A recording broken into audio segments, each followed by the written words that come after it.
జూబ్లీహిల్స్ ఉప ఎన్నికల ప్రచారంలో భాగంగా రాష్ట్ర ప్రజల్ని కాంగ్రెస్ పార్టీ ఏ రకంగా మోసం చేసిందో ఇంటింటికి బాకీ కార్డును అందించడం జరుగుతోంది. జూబ్లీహిల్స్ ఎన్నికల్లో కాంగ్రెస్ ఓడితేనే ప్రజలకు గ్యారంటీలు అందుతాయి. ఇవాళ రేవంత్ రెడ్డి గారు ఏ గ్యారంటీ ఇవ్వకపోయినా ప్రజల్ని నేను మోసం చేసినా నాకు ఓట్లేస్తారని ఇవాళ రేవంత్ రెడ్డి గారు భావిస్తా ఉన్నారు. ఇవాళ జూబ్లీహిల్స్ లో ఓడితే కాంగ్రెస్ ఓడితే రేవంత్ రెడ్డి కుర్చీ ఏం పడిపోదు, కాంగ్రెస్ ప్రభుత్వం ఏం పడిపోదు. కానీ రాష్ట్ర ప్రజలకు మేలైతది, జూబ్లీహిల్స్ ప్రజలకు మేలైతది.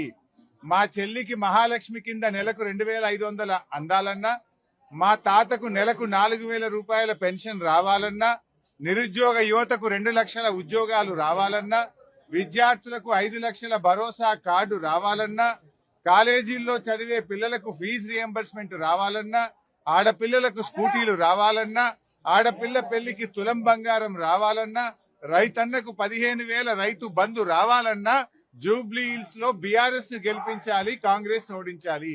జూబ్లీహిల్స్ లో బీఆర్ఎస్ గెలిస్తేనే రేవంత్ రెడ్డి ప్రభుత్వానికి షాక్ తగులుతుంది.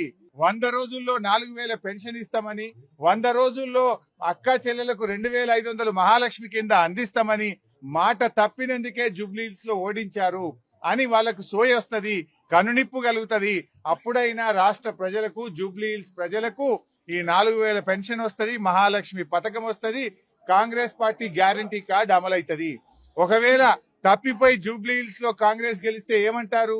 రేపు మేము అన్ని పథకాలు ఇవ్వకపోయినా ప్రజలు మమ్మల్ని గెలిపించారు, ఇంకా మహాలక్ష్మి ఇవ్వాల్సిన అవసరం లేదు రేవంత్ రెడ్డి అనడా? అంటే మోసం చేసిన కాంగ్రెస్ కు మీ ఓటుతో గుణపాఠం చెప్పండి. నేను జూబ్లీహిల్స్ నియోజకవర్గ ప్రజల్ని కోరుతా ఉన్నా. ముఖ్యంగా కాంగ్రెస్ డబ్బుల్ని నమ్ముకున్నది, అధికార దుర్వినియోగాన్ని నమ్ముకున్నది, పోలీసులను నమ్ముకున్నది. జూబ్లీహిల్స్ మా యువతకు, మహిళలకు మేము ఒక్కటే చెప్తున్నాం, మనస్సాక్షిగా ఓటేయండి. డబ్బులకో మద్యం సీసాలకో మనం అమ్ముడు పోవద్దు.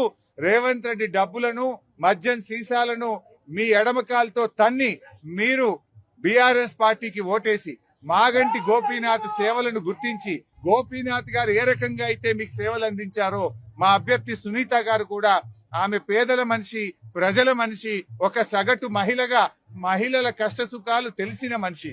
సునీత గారు ఎప్పటికప్పుడు మీ బస్తీల్లో తిరుగుతూ సగటు మహిళగా ఈ మహిళల కష్టాలను, జూబ్లీహిల్స్ అభివృద్ధికి, జూబ్లీహిల్స్ ప్రజల కష్ట సుఖాల్లో తాను పాలు పంచుకుంటది.